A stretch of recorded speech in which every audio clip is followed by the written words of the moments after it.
Extras, where we talk about sex and all the extras. I'm Honey. And I'm Maria. And today we are joined by a very lovely guest, Dr Aditi Paul.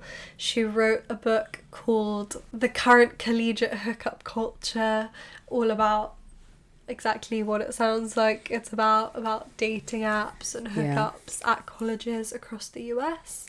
Yeah, I believe it's more like a research book, so it's not like, you know, go out and read the novel about this or whatever. But yeah, I mean, she, you know, was talking to college students and like finding out what's actually going on, but she will tell us all about it. Yes. Yeah, we just had like a really nice chat, to be honest, and you know, just talked about like hookup culture. Yeah, the differences between the UK and the US. Yeah, it was quite a nice little chat, and yeah, she just told us a bit about her research and a bit about dating apps. Yes. We talked about Gen Z, which we are Gen Z, so it was appreciated to right hear up our street. Like a little bit of actual statistics about what our generation is up to, not just us being like, oh, this is my life. Yeah. So yeah, thank you to Dr Aditi Paul. We'll obviously get into it in a minute, but should we talk about our zones this week? Yeah, for sure. Let's talk about our zones. What zone are you in, hun?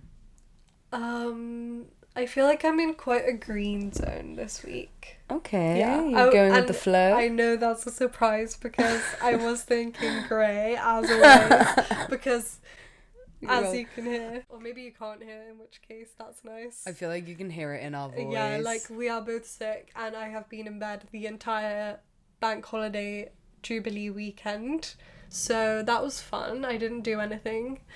Rip. Whereas Maria's been, you know, mate, I flew around the world. I went to Florence and I flew straight into the Jubilee party. Like, went straight to it, you know. Really? Yeah.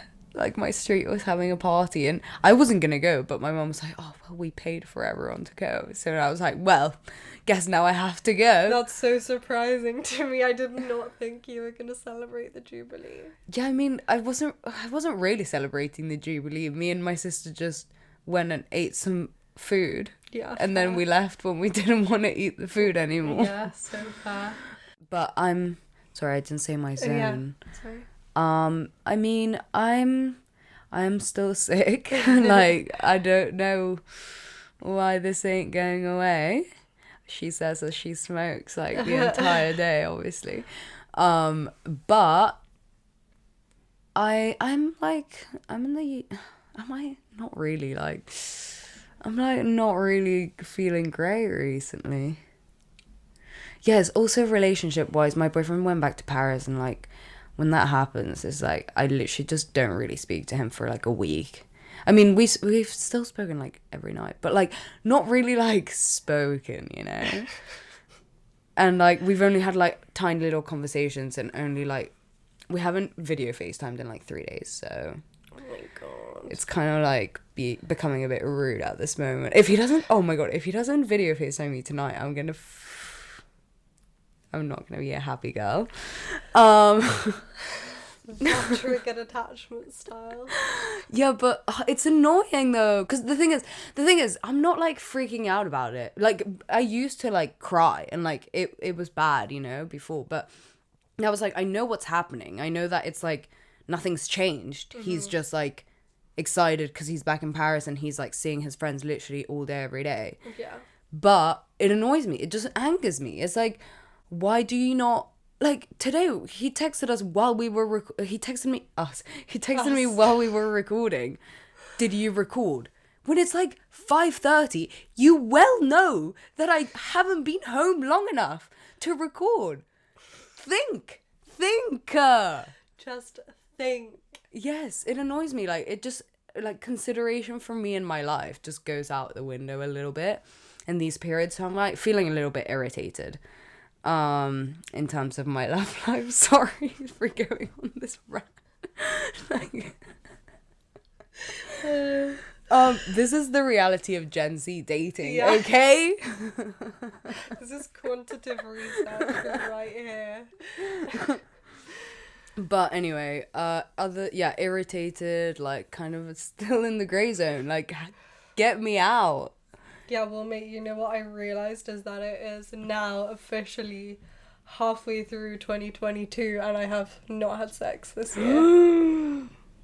Oh my god. Yeah. That's so sad. But you know what? I actually just don't even care anymore. Like, I think I'm too far into my dry spell. That's how you know you've gotten too far in, is that you just stop caring. You don't Yeah, even true. want sex anymore. True, You have you- no motivation. What is sex at this point? It's Yeah. when you regrow your virginity. That's Yeah, what I'm telling my you. Because you hymen just is fully intact again. But yeah, anyway, love that for me. Love that for you. And love this sickness for both of us. yeah. But let's welcome Let's Dr. welcome Aditi our Paul. guest. Okay, thank you so much for joining us. And welcome to Sex Truths as well. Oh, thank you. Yeah, so we're super interested in your research that you've been doing in your book. Could you tell us a little bit about like what inspired you to do the book, where you started? Yeah, I mean, it started from my abject frustration of realizing that I'm getting super old. I'm a ailing millennial who has back pain issues right now, and I teach at a university, and I wanted to be extremely relatable to my students who fortunately or unfortunately belong to Gen Z, so a whole separate generation away from me. So I wanted to know what's happening in that space, just as my desperate attempt to stay relevant with them. I'm totally kidding, but I saw a lot of the experiences that my students were telling me about their sexual lives and the way they date and hook up, and it was not matching with what I was reading in existing literature.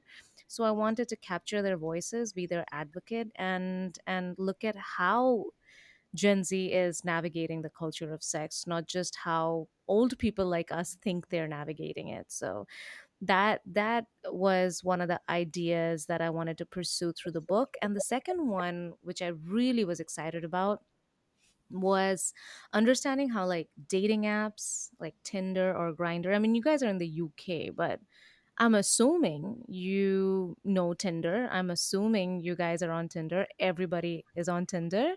Um, so it's now that college students are using Tinder, like how is that affecting their hormones or their sexual drives, or are they just tuned out of it? Or do we just think they're using Tinder the way they're using Tinder? So what's happening in that intersection of dating apps and the culture of sex in college campuses? So that led me to my book.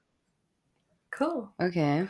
Is it kind of like, because you're a professor at a university, from your perspective, or like from your colleagues' perspective, what did you do you have like an idea, or like is there a stereotype of how Gen Z are acting in their sex lives? The thing is, like, the funny thing is, like, whichever generation you are, the generation previous to you will virtue signal the fuck out of you. Like, they will say, back in our day, like, this meant something. And I mean, we've heard of it, right? I mean, your parents have done that. Like, I don't know what you guys are doing. Back in our day, this happened, that happened. And we always think that we're marching to this land of moral degradation with every generation that goes in front of us. And just like that, we also thought that Gen Z does not commit, or oh my gosh, like how do they even foster real relationships when their nose is always in apps? Like, do you even know how to have a conversation, right? Are you just becoming bots? And we had that kind of mentality toward Gen Z, and this, not to get too French on you, but like this laissez-faire ideology toward relationships. And you know how there's like this thing in journalism where they say that the number of people who are killed in car accidents is exponentially higher than the number of people who get killed by shark attacks. But people who get killed by shark attacks are the people who are in the news. So like we see a lot of narratives about like um Gen Z challenging the norms of sexuality. What is even gender? What is even sex? And that catches the media attention, and based on that we think that, oh my god, like marriage as an institution or relationships as an institution is under attack. What is Gen Z doing? um and that's not the case, to be honest, because like you said, you're in a relationship. um so how is that happening, right? I mean, clearly there is a divide in our understanding of what Gen Z is doing and what Gen Z is actually doing. Mm, yeah, definitely. I feel like my mum or like my grandparents think that our generation, especially because we have this podcast like about sex and relationships, they're like, whoa, it's so Yeah, crazy, like, they must be having so much yeah, sex. And I'm like, actually most of my friends have been in like 3 year yeah, long relationships. Yeah, yeah, yeah, that's true. I mean, I hadn't even thought about that, but like genuinely, like most people I know, or I know a lot of people that have been in very long relationships rather than it being more of a. But then again, I also know a lot of people that like love the apps and like Yeah, are always getting out there and whatever, you know. yeah, I feel So like I do, it's more evenly divided than yeah, people of other generations assume, I think. yeah. yeah. But is it true that like Gen Z is, you're not like allergic to relationships? I don't think that. Like, and you look at commitment and you're like, I could never. You're not thinking like that, right? No, I don't think so. But I do get where that comes from because I do feel like Gen Z more than kind of like a little bit of what you were saying earlier, like also are more open to Yeah, more like things. And I do feel like there is more of a like rise in like, is monogamy really it and all of that, yeah. you know? So I do get Mm, that. But I don't know if it's in a non committal mm. way. I think it's more, We just know what options we have and we're more like willing to explore them. Or we just maybe have the that's just. language to talk about it, I guess, more. But I mean, you tell us what, maybe this is a good way to segue into your findings. Um, like, what have you found in terms of people's relationship models? Have you found that people are going on, like, having more one night stands, or are they in more open relationships, or So I didn't quite compare the type of relationships they're in right now. My research was focused on their hookup experiences, because like the first thing that I checked was, what does Gen Z even mean when they say hookups? So when somebody says, "Oh, I hooked up with this person," what does that mean? What do you think it means? I mean, you're the people who are using this term. That's what I want to know. I think it's an American thing because we don't say that here. that's It's true. so vague. Like that's what like hookup. I Really? think can be like because hookup Americans use it for like getting with someone that's just like making out Yeah. or like shagging someone, Yeah. Like having which is sex. having sex. You know, like it's like it can be, or you can even like hook up and like literally So hook up you're and literally be having an orgy. But like here in the UK, you wouldn't like. There's a bit more specificity to it. I Yeah, think we don't really that's have a true. term that's just like an umbrella for see. everything. Yeah, when I was Because younger, that is what hookups are. Like the term hookups is, yeah, it is an umbrella term, and people Yeah. use that to use it to their advantage, because I don't know, you know what, like America is a very interesting country, because it's very liberal, but at its core it's very conservative. Like even when you think that you are liberal, you're coming from a pretty conservative background. Mm. And I say that because it's interesting, because like what you said, in the UK you don't use hookups. When you had sex, you say shagging. Is that what it is? What is There's like shagging? many, many a terms, lot but of that's terms. a one that we Oh, so say. shagging be having sex or making out? No, it's No. only having sex. Yeah, like if you shag someone, like it's like shag. Yeah. that's like you fucked. You definitely. Oh, Yeah. And if you say like, oh, I fucked someone, that's you shagged them. Like Yeah. you had sex with them. It can't be you just made like if you just made out with okay. someone, So like, I'm pretty sure you would say made out, got with, or like kissed, Kissed. Yeah. so did what if stuff you maybe, but so what if you like performed oral sex, or somebody performed oral sex on you? Would you still say shagging? no. It depends. I feel like there's a bit of leeway with like the LGBT Yeah, with like queer community, sex maybe. that it's a lot more umbrella termy, because I feel Mm. like they are just like, I mean, we are a lot more like open about what constitutes having sex. It's not necessarily just penetration, Mm. Mm. but yeah, you would still Mm. probably say like gave head or Or like did bits. did Did bits bits is is a like very British that's an term. umbrella one. Mm. That's like for like anything that's beyond kissing but before shagging. Yeah. Uh, did bits. Yeah. Is that, am I getting it It's right, so or is it funny when Americans tidbits? say Yeah. it. No, is it did or tid? Did. did Like doing bits. Like doing we bits. are Did bits. Oh, yeah, like doing we bits. did See, bits. this is very interesting. Yeah, yeah. So like when American students, it's the most it's the most excruciating feeling and the most like cringy feeling when like somebody older to you is trying to like get into your lingo. This is the moment we're talking about, like me trying to say did this.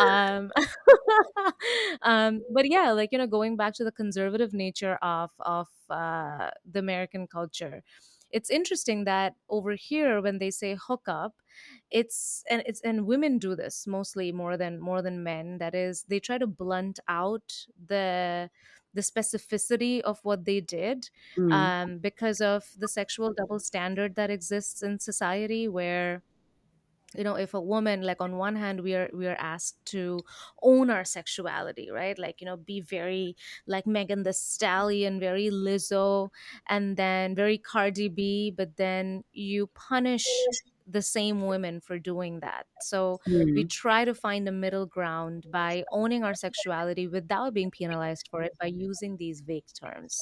Mm. And what I'm hearing you say is that irrespective of your gender in the UK, if you've done something, you're going to be more specific about that. Is that right? Yeah, Yeah. I guess so. But I think it's interesting because I we both went to the same university, and kind of the reason that we started the podcast is that we noticed how much people in our generation don't talk about sex, or like there's a lot of slut shaming under the Mm-hmm. radar still. Mm. But I still think that the UK Mm-hmm. university sex life is miles ahead of the US college sex life, because I studied abroad in America for a semester, and I was like shocked by the Mm-hmm. sex culture, especially because I lived with freshmen. But Hang tell out me with more about them. that. Like, when you say miles ahead, what does that mean?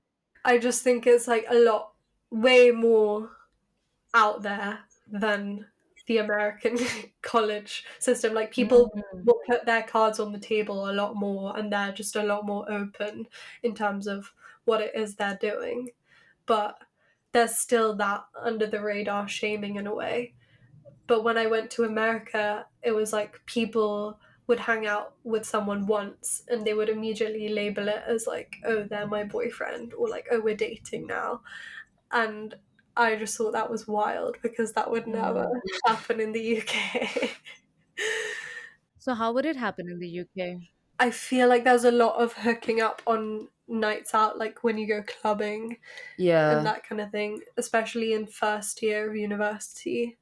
People are Yeah. having a lot of sex, and I don't know, Maria, you tell your like experience of in your halls how you got chlamydia. Well, like in my halls, like How because you got everyone chlamydia?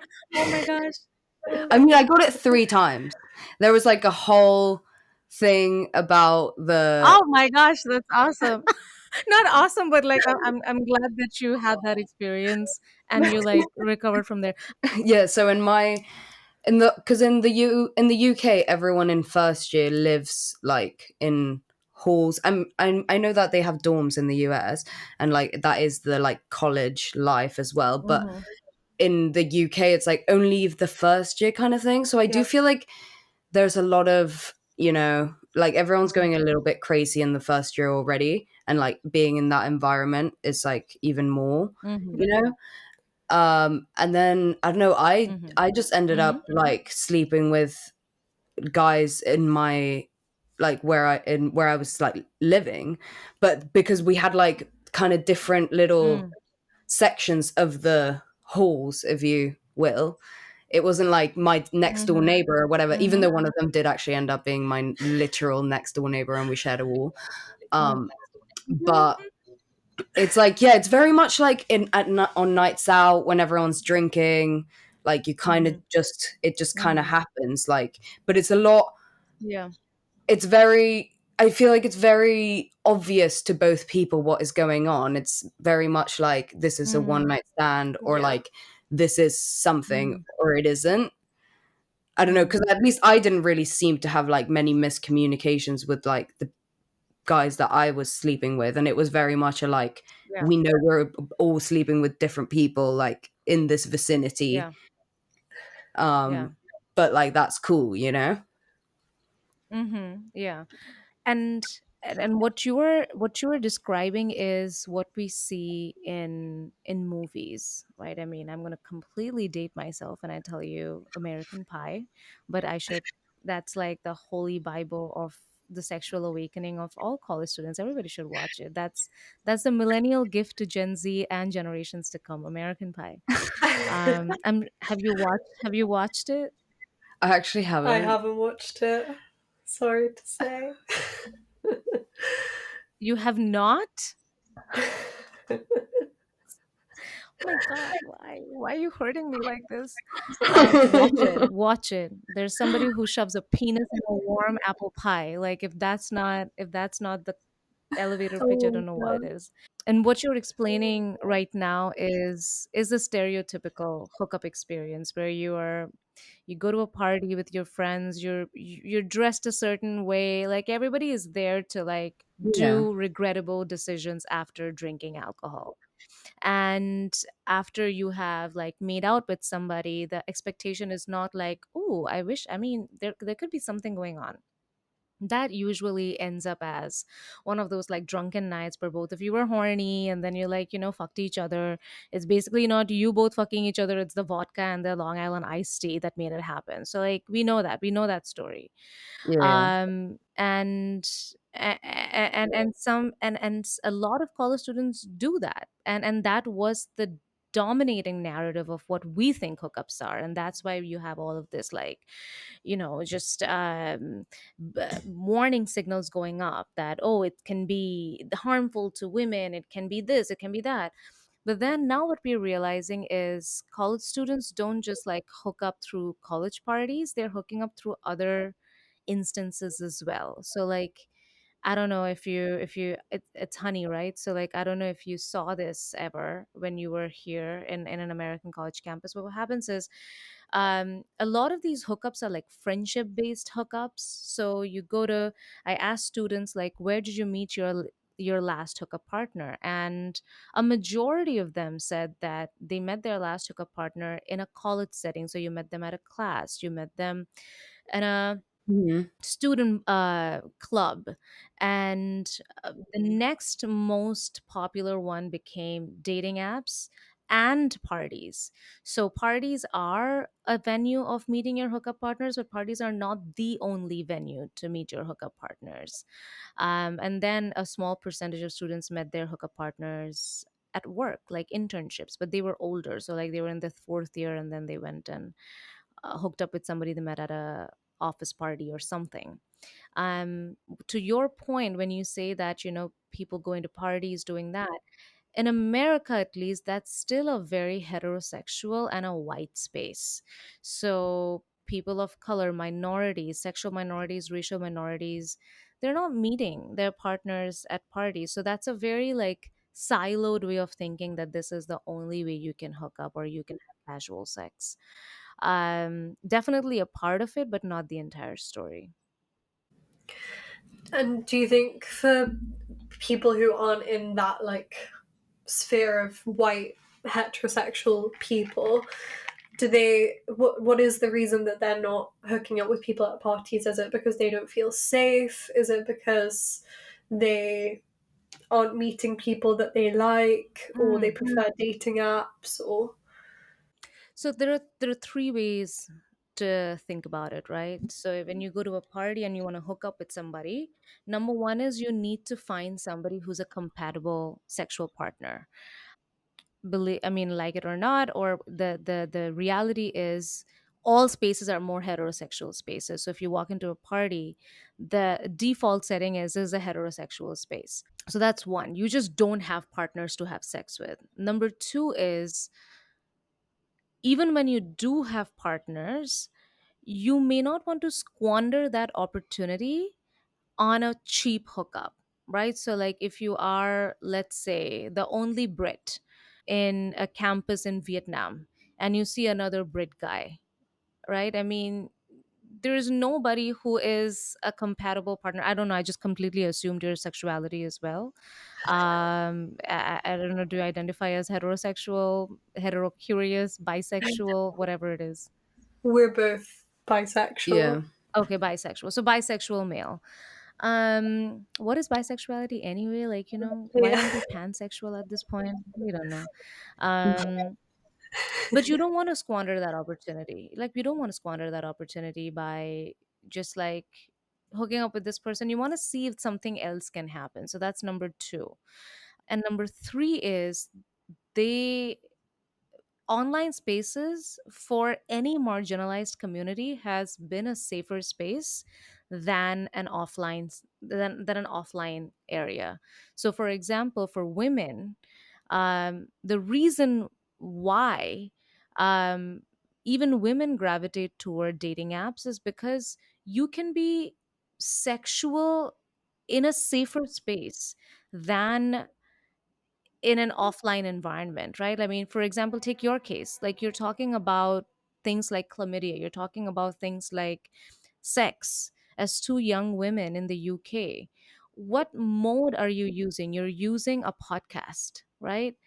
So you're still using an online space to talk about things that are generally considered taboo or racy at the very least. And we Hmm. find our recluse in an online space because that gives us more control than what we would have in an offline space. So for those three reasons, lack of compatible partners, number two is not squandering an opportunity to just have somebody who you are compatible with sexually or racially in a cheap hookup. And the third is a predilection for online spaces being safer to find compatible partners than offline spaces. But we didn't finish your chlamydia story. Please continue. No, I Sorry. mean, the story is essentially that since everyone was sleeping with everyone in my accommodation, there was like a little chlamydia circle going around, that we were all trapped in it for a little while because we just kept getting it again after like getting rid of it. I got it 3 times in the end, and Oh then that my was that was it for gosh. me. I had to stop there. Had to draw a limit. That's you have great antibodies, by the way. I'm just saying. Yeah, that's I true. mean, I have like a crazy good immune system. Yeah, she There does. you go. This is why she caught COVID. She's immune to COVID. I honestly She's am like immune to COVID. You're Yeah. like, I honestly. have had all the viruses. But now tell me about your relationship partner. How did that start? We met at uni in the same place, and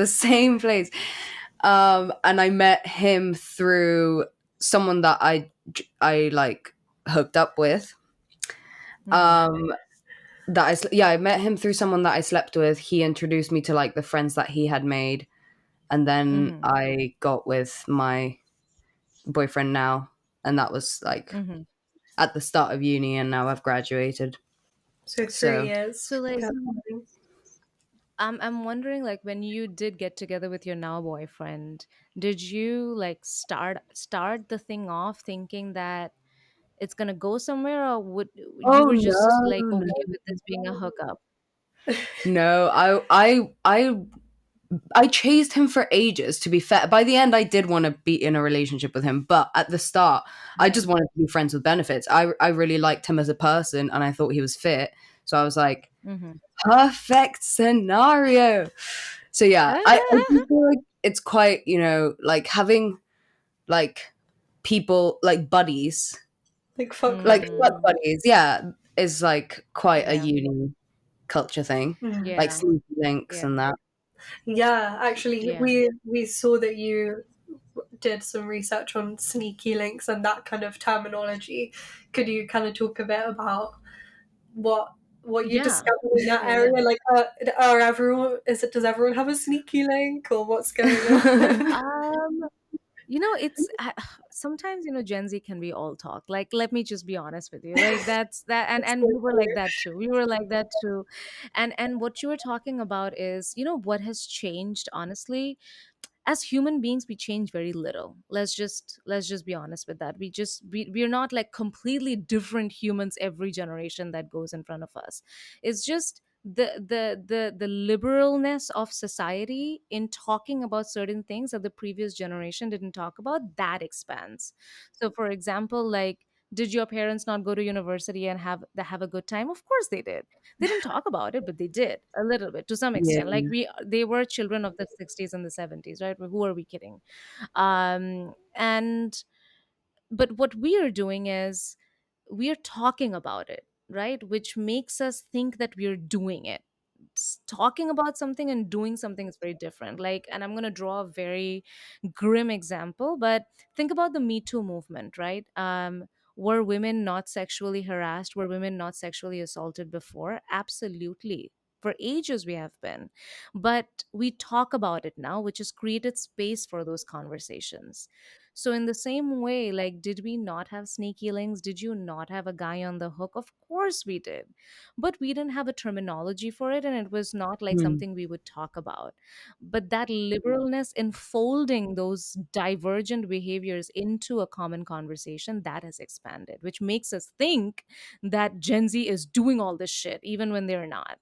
Um, One of the things that I did see Gen Z do is, listen, like, you're a generation that has been born into technology, and with technology you're born with options, and the worldview is highly expansive.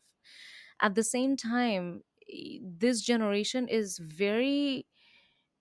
is living on edge, to be honest, because there's so much feedback loop that happens. Like, not only are you getting feedback from your close friends, you're living in online spaces, which creates a sense of like feedback. You're getting feedback on this podcast, and that affects us, right? I mean, we're looking for something that is comfortable. We're looking for something that feels safe. Hence, now we are seeing Gen Z more open toward relationships because your person becomes your safe space. Your person becomes a place of validation. So I'll just read one instance when I asked students over here to talk about, like, how did they hook up with this person. So this person said, we met for the first time from Tinder. We hung out all day in my room just talking. She brought over a movie that she liked, and I put that on. And we just laid in bed for a while, just joking around with each other. One thing led to another after that. It was pretty chill.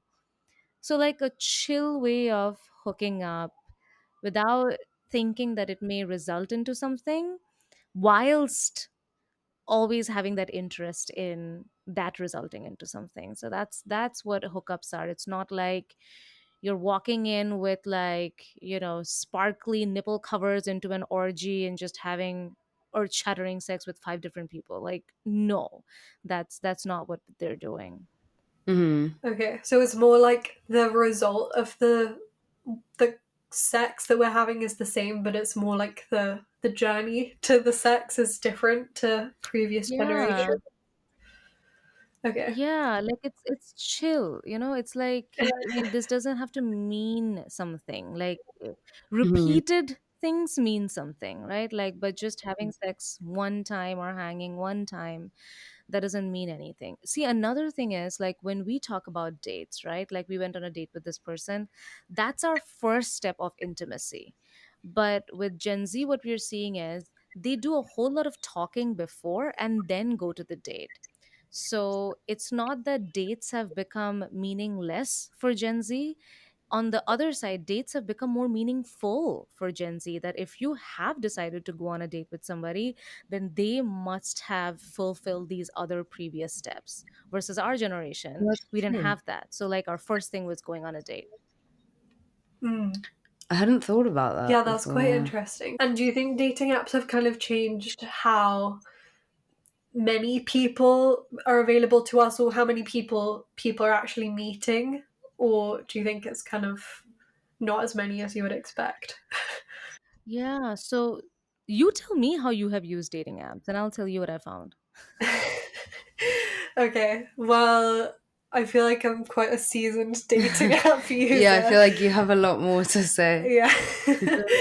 Usually I would go on, like, just go out for a drink with someone. I would never usually just go to someone's house, kind of what you're saying, for Mhm. safety But like, do purposes. you talk to people like a lot before? Like, how much are you talking I to don't people before you really meet them? chat to people a lot that much before I meet them. Like, I like to just go out and meet people because I get bored from just talking to people online. Like, I feel like it's just too much.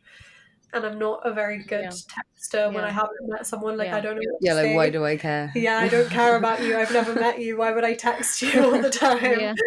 But then, yeah, we usually go for a drink, and then if I have a good time, like, hook up maybe. But I've been trying to not hook up with people as much on the first date, just to, like, kind of vet people a bit more. Hmm. Um, Hmm. so yeah, I feel like it's a good way to meet people, but it's not. I don't want to rely on it to meet people. Like, I have tried to, like, wean myself off their apps a Yeah. little bit because I want to meet more people in person, but I also don't know how to meet people in person, so it's not really going that well for me. Yeah. Yeah, that's one thing which we hear people say, that I want to meet people organically. Yeah. Like, bro, what is even organic right now? Like, half our time, like, I get an I like a screen update, how much time I've spent on my screen over the phone. It's like 4 hours, but then the rest of the 12 hours that I'm awake, I'm on my laptop. Like, who am I kidding? Like, our Yeah. lives are online. So Mm. a good way to, like, think about how you'll meet somebody organically, or what you think is face to face, is through our day to day activities. Like, it doesn't have to be artificial. Like, I don't have to go to an app to meet somebody. I should meet somebody as I'm going on with my life. And that will be much more gratifying than, like, always right swiping, left swiping people. But to your point, like, how is dating app affecting the way we seek relationships? I asked One question that I asked in the survey was, when you right swiped on this person you hooked up with, did you intentionally right swipe with the idea that you wanted to hook up with them? And a majority of people said no. Like, when you do right swipe on somebody, you're not doing it because you're a horn dog. Like, it's, you get attracted to them, you talk to them, and then you know what happens. Like you said, that I've invested this much time on you. You're okay, borderline attractive. Really don't want to have you as a boyfriend or a girlfriend, but maybe get a bang out of it. Like, just maybe like satisfy some of my needs, if not all of my needs. And that's how dating app hookups turn into hookups, not because you're going to these dating apps, and we're talking about Tinder, um not with the idea that I want to have sex tonight. It's like, sometimes we do that, but most of the times it just becomes like the least common denominator. I'm like, okay, let me just get a fuck out of this. Interesting. Yeah.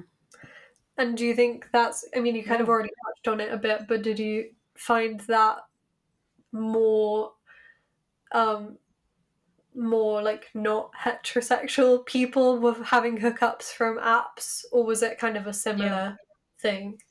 No, 60% of people who 60% of people who said that they used apps were non-heterosexual, so like lesbian, gay, bisexual individuals. Like it skews highly toward the LGBTQIA plus community, dating apps, and the way they navigate dating apps is also different. Like you said, the norms are different, right? I mean, even when you say having sex, what does that even mean when when two gay men are having sex, or when two bisexual women are having sex? So the boundaries are a lot more lax, and it's a lot more planned. So there's this one kid who said he even got lube to his hookup, like the night that they were going to hook up. Like they knew something sexual was going to happen, so he was prepared. He got lube, he got condoms, he airdropped his location to his friend, all that jazz. So it's much less spontaneous than like just going to a party and like getting drunk and like shoving your tongue down a stranger's throat. Like, yeah. And actually, on this point about like lube and condoms, now that we're here, what did you find anything about like the risks people were taking when they're having sex? Like, are they having safe sex with condoms? What's the prevalence of Mm. STIs? And like, this is such a loaded question, but also, how does alcohol play into hookups and sex, and how often are people drunk when they're having sex?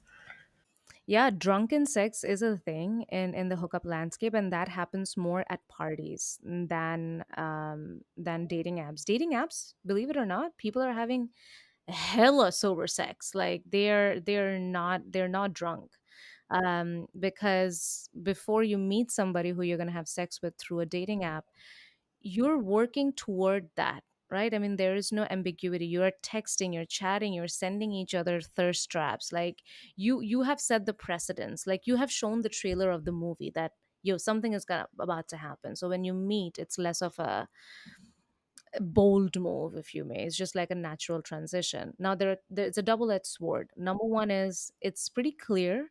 There's no like ambiguity that you're gonna have sex, but because you have gotten more used to this person, there is a certain sense of familiarity for which the condom use or protection was lower in dating apps compared to other instances. So that's what I would make students wary of, that like, if you're having sex, have sex, but like be assertive, especially for women. Sometimes, as women, a condom negotiation becomes a very tricky thing, and you add alcohol to it, now you have no power. So not just for like, you know uh, being aware in terms of sexual assault and harassment, but just sexual health becomes extremely important. Like, I mean, chlamydia is curable, but what if you get something that is not curable? You know what I'm saying? Like, and is that worth it for that one night of hookup sex that you had, where you might not even have orgasmed? Like, why the fuck are you doing this now? So, and this is not only for women, it's for men as well, because men are more likely to drink, so you're more likely to not use a condom. So just being aware of that. And there's this, I'm going to geek out a little bit. I'm just going to geek out for a solid 2 minutes. Is that Yeah, go cool? for it. So when I was doing my research, i I learned about this theory called alcohol myopia theory, which goes that if you have been inebriated, we cannot see the immediate danger. Like our mind cannot process it. So that's the reason why we are more likely to have riskier sex. Now that riskier sex could just be you wanted to make out with this person, now you're giving them a blowjob, right? And just because you give them a blowjob does not make it safe, right? I mean, you can get herpes. So just being aware of that is always a good idea. And college students know that. So when I asked them what are the biggest drawbacks of hooking up through dating apps, they said one is catfishing, that they don't want to be catfished. And number two is STIs, that they don't know the sexual history of this person they're hooking up with, hence they are wary of it. Mm. Okay. Have you found that Gen Z, or I don't know if whether you found this out in your research or not, but whether they have like more information on STIs, like are they more like is there more education around it, or are they like being a little bit more careful than previous generations have been, or And is there like is it? less stigma as well? Yeah, They're safe, they're practicing safe sex. Like over 70% students mention that they used a condom, or they used some sort of protection during their last hookup, which goes to show that they are aware, they know about the implications. But 20% of them or 30% of them not using a condom is also a big percentage. yeah, um so we want to make sure that the awareness is spreading. And also, I don't want to like hit it on they're being irresponsible. The idea of sex is also changing, right? Like, so for example, I was on another podcast with a sex coach, and I told her that, who are the people who are having the most amount of unprotected sex? Lesbian women. Lesbian women are not having protected sex. Now, what is protection in lesbian sex, right? Like, you're going to put a condom around your dildo, like what is happening, right? I mean, what is Yeah, even like the protection? dental And she dam. showed me the dental dams. I didn't even know dental dams. Oh my gosh, the ignorance. And I'm like, even when she showed me the dental dam, and I'm like, really? Like, what is that? It's like a deflated balloon and you're poking your tongue through that. Like, we really don't give a shit about female pleasure in this world. Like, what is that? oh yeah. I just, I don't know. Like, I don't see anybody like being that cautious. Can you imagine? Like, paint a picture with me, will you? Like, two lesbian women, extremely drunk. They want to hook up with each other, and then somebody brings up the dental dam and like pokes their tongue through that. Like, Yeah. That just how? wouldn't happen. Make it make sense. How? Like, Yeah. it's just no. But you should, is what I'm gonna say. Like, that's Yeah, this clearly is not a setting a good problem example at this point. that I have faced as a bisexual person, and also because I have herpes. So I'm like, I have no idea how to have Mhm. sex with a woman. Like, Mm. I don't see myself ever meeting someone who's like, let's bring this dental dam out and like let's get to it, because I just think that's so like Right. unsexy. Like that is the most unsexy thing I could think of. I know. It's just, but it's like more than them not wanting to be safe. It's like they don't have the self-knowledge to Mm. be safe. And if dental dams are the only way, I don't even know what to say. Like, I Yeah. Yeah, don't there's no want to be a like bad example, but like, there's not enough like information out there, first of all, so people don't even like know that it's a thing, and there's not even like mhm. good options. So it's like, I mean, where are we going to go from here? Like how do you expect this safe sex to be like happening all the Yeah. time when like there's not really Yeah. many avenues to get to there, you know? Yeah. Yeah. I mean, just invent something better is all I'm gonna say. Like, should we wear like retainers like for our mouths? Like, I don't know. I mean, Like a mouth who guard. who knows? Who knows? Yeah, or like a vagina guard. Like, who knows at this point? You know what I'm saying? Like, I I don't don't know. know. Some gynecologist is listening to this podcast and just cussing us out. I'm telling you. Um, but hate the game, don't hate the player. Like, invent something better. Yeah, so true.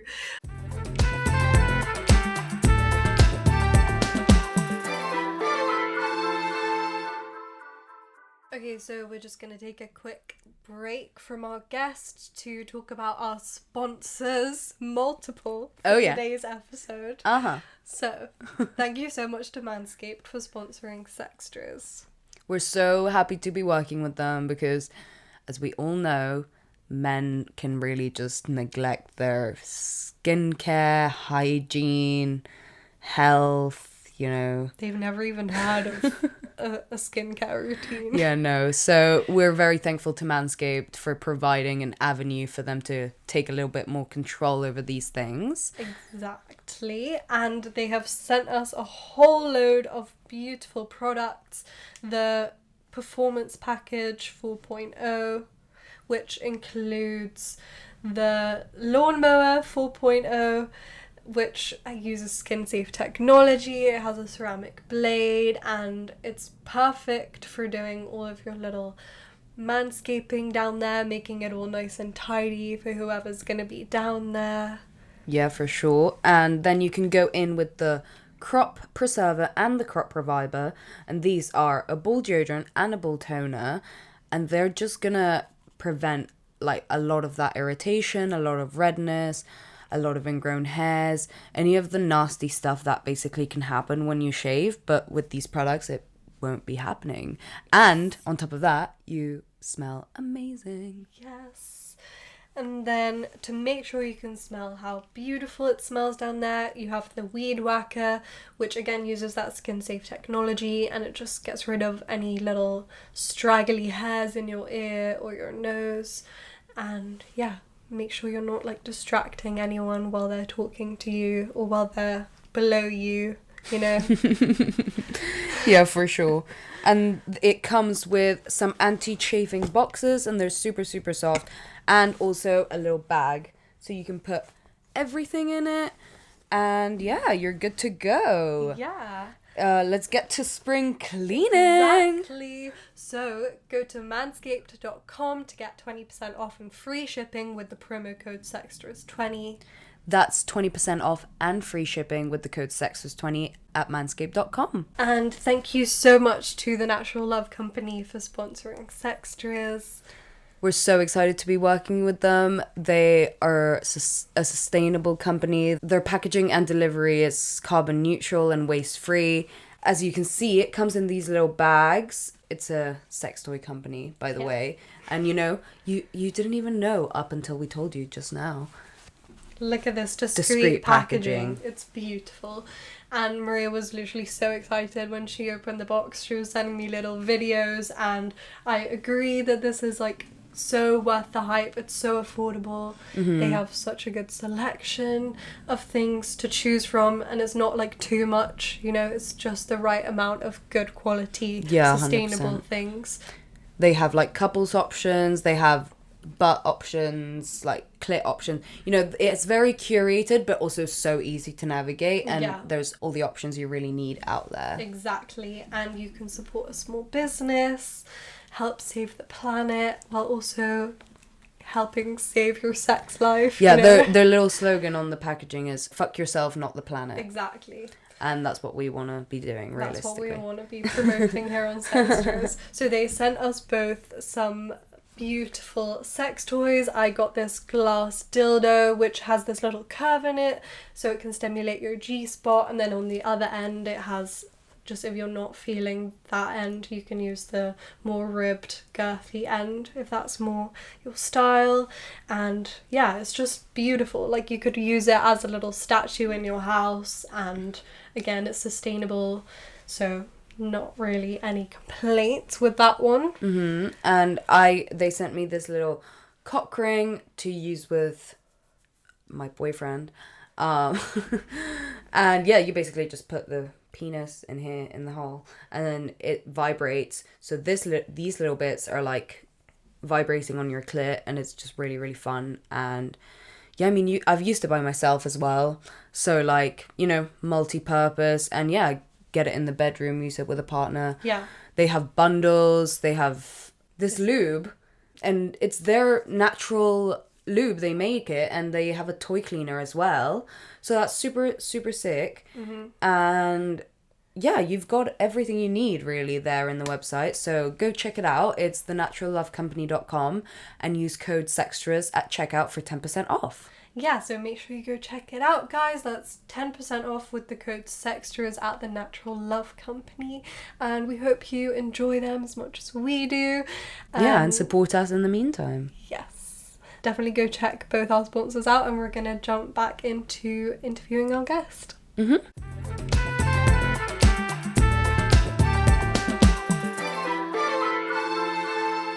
Just kind of coming back to this whole stigma question, did you find that Gen Z still have, like, there's still a lot of stigma present around STIs?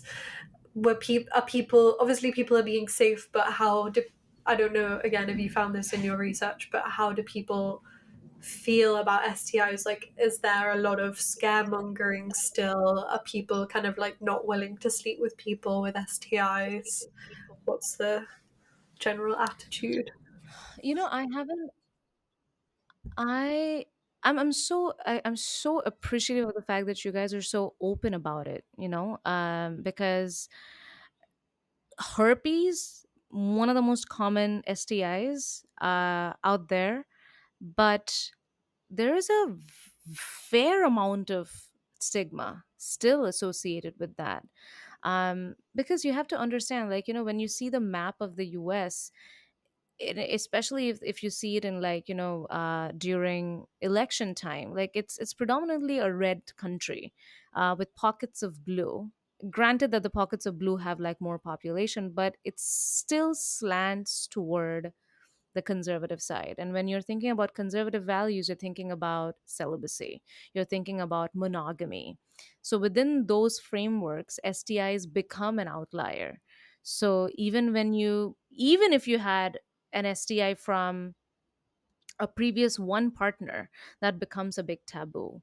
Um, and and because of that, individuals like Jonathan Van Ness coming out and saying that he has AIDS and he still has a partner is so monumental. And we need more conversations like that as we are moving along in this area where we are discovering different ways of having sex, right? Not just penetrative sex, but like different ways of having sex. And to make room for STIs without demonizing them. Yeah, definitely. It's so important. But it's just interesting how sex education still operates in such, at least, like, I think the UK is pretty good compared to other countries, but I know in the US it's very different. Like, this whole idea of scaremongering about pregnancy and STIs and abortion and all of these things are just like very Oh yeah. taboo still. There was a fund that was approved under the Trump administration for celibacy programs, if you may believe it. Like, it's just like the government is spending like tax dollars in promoting programs, promoting celibacy, when there is no statistically significant result out there that shows that these are effective. It's not. There are different ways of having sex, like, Mormon countries, for example, BYU, Brigham Young University. I don't know if you've heard of this concept called soaking. No, I haven't. It's when they put the dick in and then they don't move Oh, because then yeah, it I doesn't have count heard as that. sex. Yeah. Yeah, so like you have these things that'll happen. Like, if you don't make room for it, then what the fuck are we doing? Also, I should tell you, I don't know anything about the UK, so all of my information about sex education has come from the show Sex Education, which is on Netflix. Yeah.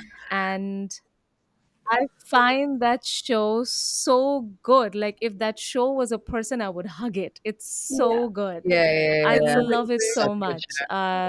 It's just, and like, I always tell my students, I'm like, if you want representation, do it like that show, because it has a gay black character, it has people who are differently abled, it has bisexual men, and they're doing it with so much ease. It doesn't have to be a moment. It Yeah. just is. And Yeah. I love that. Oh my gosh, I love it so so so much. Yeah. Yeah, actually, kind of like touching on this, we love that your research is like focused on all of these like different areas, like different races, different sexualities, different genders. Like it's so important that research is focused on all these things. So maybe we could touch a little bit more on this like Republican Democrat divide, or just like people's political opinions and how they affect the sex they have. Like I think BYU is such a crazy Mm. place for people in the UK. Like I cannot even imagine a place like that existing in the UK. And like the fact that people are just so blatantly discriminating against like so many people is crazy. Yeah. So could you talk a bit about like people's sexual preferences in terms of race and gender, and if they choose their sexual partners based on their politics? I didn't, unfortunately, in my project I did not check the effect of political orientation and the number of sexual partners they had. I did check for something. Oh, I did check for race though. And there are two competing thought processes here, right? Like, that is, white students are having more sex than black students, let's say, and black students are having more sex than white students. So like, when people say white students are having more sex than black students, is because there are more white universities. And as liberal as we have become as a society, when it comes to choosing the partners who we have sex with and who we want to marry and who we want to partner up with, we are still very racially homogenous. So we pick people of our own race.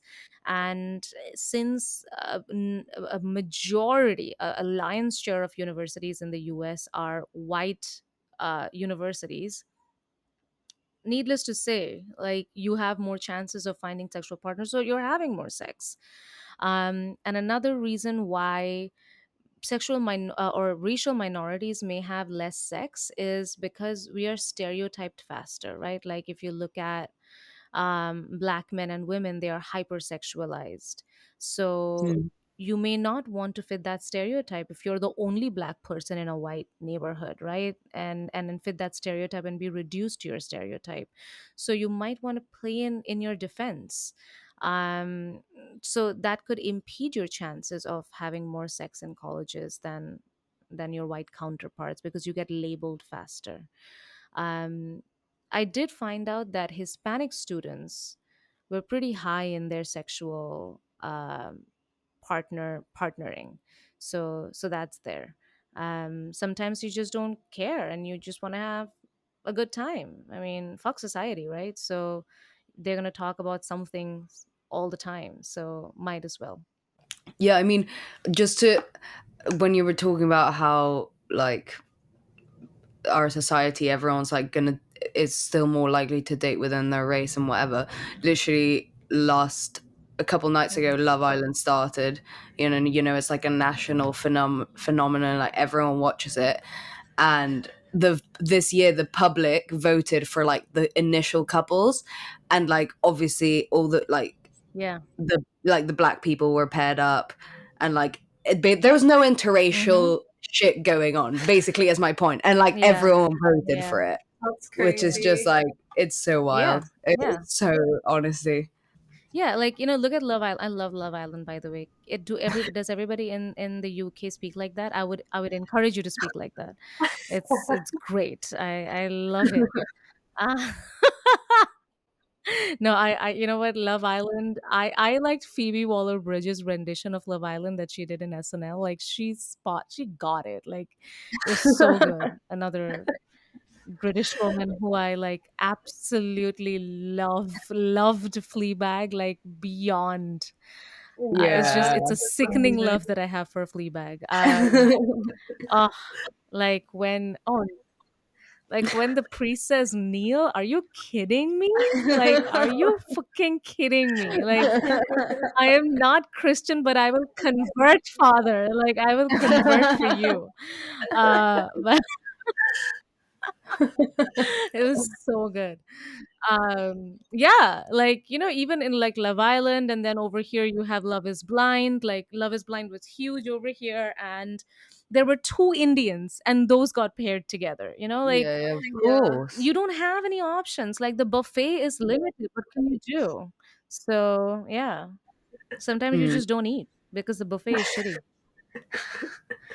Yeah, yeah, no, we have, and we definitely have talked about that idea of like, especially in like queer communities and like as queer people, it's very Mm, like yeah, I mean, a lot of the time at school, like you get left out of like a lot of experiences because like there just isn't mm, another gay person to like do all the stuff that all the other kids are mhm, doing, or like maybe that gay mhm, person, you just don't mhm, really fancy them. So like you just don't really get to take part. mhm, And so I do like that.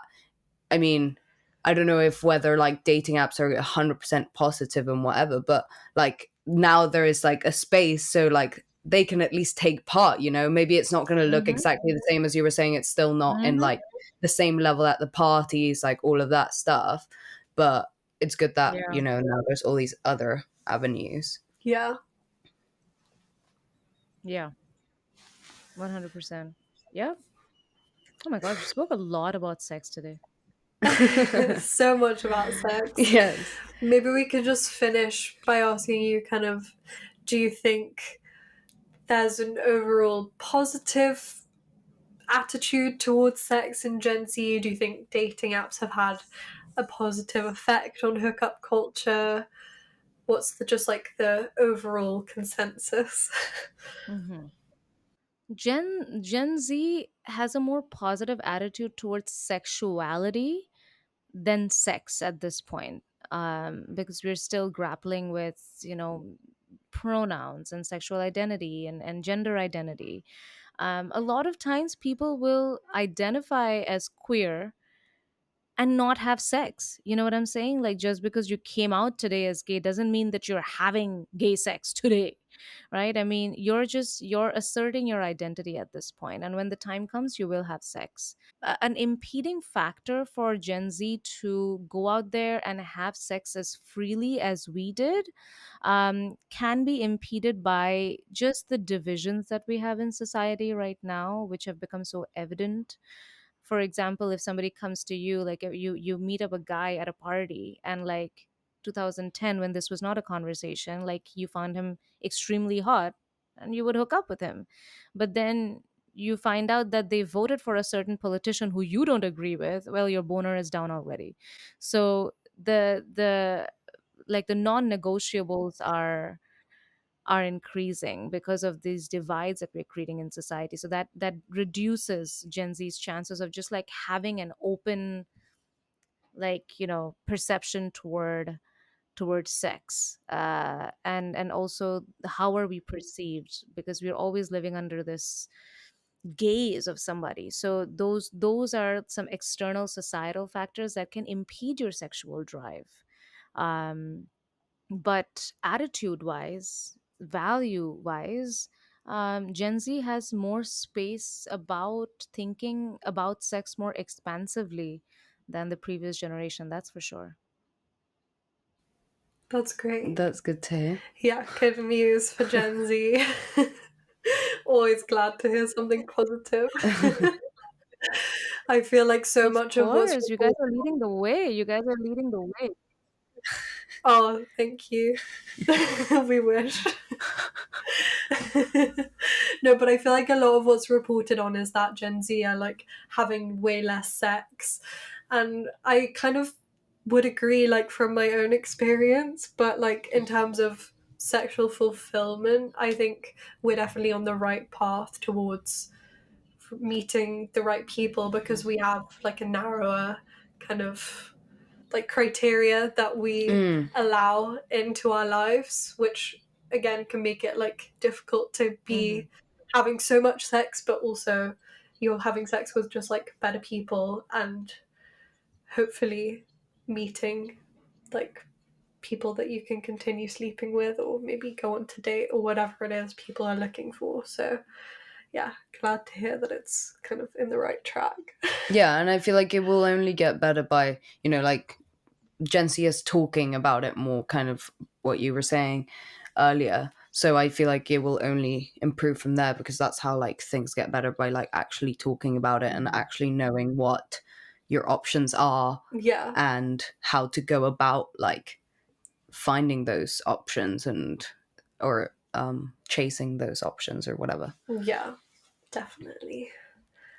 Okay, well, is there anything you want to add? Anything, any part of your research that you think we kind of completely skipped over that you think it's important to highlight before we finish? I want men to also participate in these conversations. It's a very female dominated area, like I, with sextras, with multiple other podcasts that are going around, which are sexual health, sexual awareness based, and there is a prominent lack of men in those spaces, and not blaming it on them, because sometimes, like, they're collateral damage, because we're all fighting against patriarchy. So can you imagine a straight man opening up a podcast about sex, and we're like, what do you care about? Like, you get an orgasm, and, like, yada yada, and we shut them down. I don't I wouldn't want that culture to propagate. So to have the sensitivity of folding men in, like Emma Watson told in her speech in the United Nations. Well, she was talking about feminism, I'm talking about sex, but to fold men into the conversation. So, like, talking about sex, because sometimes having sex is simpler than talking about it. But if we don't communicate our needs, if we don't learn how to receive another person's sexual needs, who are we, like, who's winning? No one's winning. Hmm. So to That's so to true. create the space for men to, like, walk in and say, hey, like, what can we do, or what would you like us to do in gay relationship, in heterosexual relationships and polyamorous relationships. We need to create a space where both our needs are satisfied, so we can have good sex. Hmm. Yeah, definitely. It's about the quality, not the quantity. That's true. Or sometimes the quantity does not hurt. It's okay. Yes, that's true. That's true. A balance of both. Balance Okay, of both. great. Well, we would love people to go check out your book and to buy it. So could you let everyone know where they can find it, where they can find you on social media? I would encourage you to not buy my book. Here's why. Because the book is $95. I don't want you to spend $95 out of your own pocket, even though pounds is stronger than the dollar. It's going to be a couple of pounds lesser. But save that money, ask your library to buy it. And if you do want to support me, please follow me on Instagram, on Twitter, on LinkedIn. I have a website. You can find me everywhere as Dr. Aditi Paul, or I am Aditi Paul. If you like something I said, please reach out and let me know. If you disagree with something I said, reach out even more and let me know. Great. Yeah, we'll put it all in the description so people can contact you, and hopefully people will give us some feedback about whether they think what your research has found is accurate to their lives. I'm sure people will let you know if they disagree. And yeah, thank you so much for doing Absolutely. this important research. It's really Yeah, helpful. thank you so much for coming on and letting us know about it as well, and our listeners now. Yeah. So yeah, thanks so much. Yeah, thank you so much for having me. Okay, guys, I hope that you enjoyed listening to this episode as much as we enjoyed recording with Dr. Aditi Paul. You can find her where she told you. We'll leave that in the description as well. And yeah, just to remind you that we have a meetup for our 2-year anniversary coming up. That's going to be in Hyde Park on the 25th of June. And we would love to see you there. And it's going to start from 1 p.m. onwards. We would love to see you there. Invite your friends, bring some snacks, bring some drinks, and dress in red, white, and pink, of course, if you can.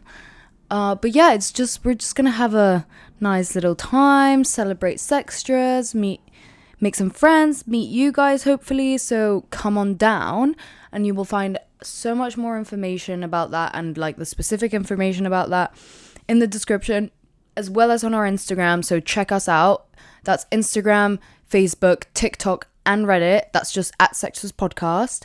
All of those. And our website is www.sextraspodcast.com, and you can find all of the information there for all our episodes. It's all narrowed down really nicely. And yeah, check out our YouTube so you can see the video version of this. And other than that, we will see you next Tuesday. Bye.